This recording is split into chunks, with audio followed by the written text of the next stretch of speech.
John Cena anastaafu mieleka baada ya miaka 23 kuitumikia WWE akiwa mwanamieleka pendwa zaidi.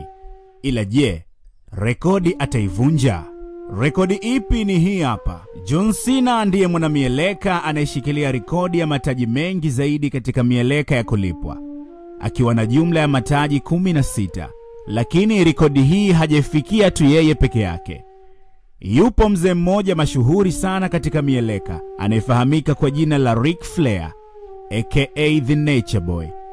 Mzee alikichapa ulingoni kwa zaidi ya miaka 50.